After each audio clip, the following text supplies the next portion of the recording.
இந்த மனுஷனையா முதலமைச்சர் ஆக்க விடாம பண்ணீங்க? இப்ப அதே மனுஷனை திரும்ப முதலமைச்சர் ஆக்கி காமிச்சிட்டோம்ல. இப்படி பாஜக கெத்தா சொல்ற மாதிரிதான் இப்போ ஒரு விஷயம் நடந்திருக்குங்க. இன்னைக்கு நம்ம வீடியோல இத பத்தி தான் பார்க்க போறோம். மகாராஷ்டிரால தேசிய ஜனநாயக கூட்டணி அதிரி புதிரியா ஜெயிச்சிட்டாங்க. ஆனா என்னதான் அவங்க ஜெயிச்சாலும் இன்னும் முதல்வர் யாருன்னு சொல்லாம இருக்காங்களேப்பா. அப்ப இத பார்க்கும்போது என்ன தெரியுது, இவங்களோட கூட்டணிக்குள்ள ஏதோ பிரச்சனை இருக்க மாதிரி தெரியுது.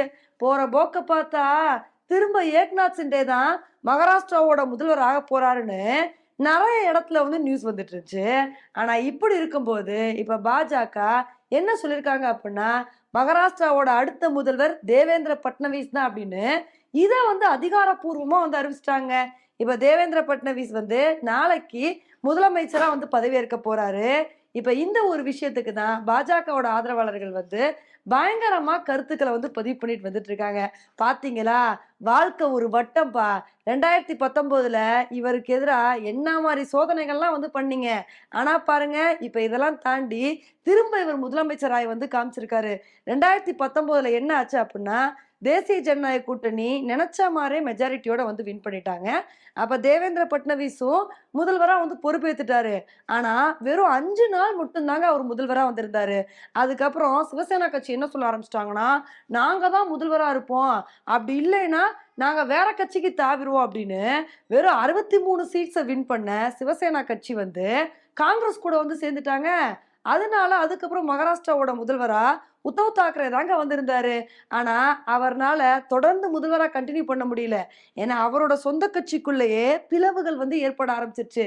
ஏக்நாத் சிண்டேல இருந்து நிறைய எம்எல்ஏக்கள் சிவசேனா கட்சியில இருந்து வெளியே பாஜக இணைஞ்சிட்டாங்க. அந்த மாதிரி ஒரு சுச்சுவேஷன் வந்தப்பையும் திரும்ப தேவேந்திர பட்னவிஸ் தான் முதல்வர் ஆவாருன்னு எல்லாருமே எதிர்பார்த்தாங்க. ஆனா அந்த சமயத்துல பட்னவிஸ் என்ன சொல்லிட்டாருன்னா, எப்பா நம்ம மகாராஷ்டிரால ஆட்சியை பிடிக்கிறது முக்கியம் இல்ல, நம்ம கட்சியை ஸ்ட்ராங் பண்ணணும், இதுதான் நமக்கு முக்கியம்.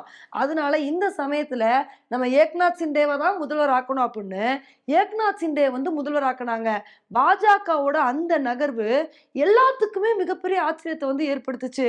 பரவாயில்லப்பா, இப்படிலாம் பெருந்தன்மையா இருக்காங்களே அப்படின்னு நிறைய பேர் அந்த ஒரு விஷயத்த பாராட்டினாங்க.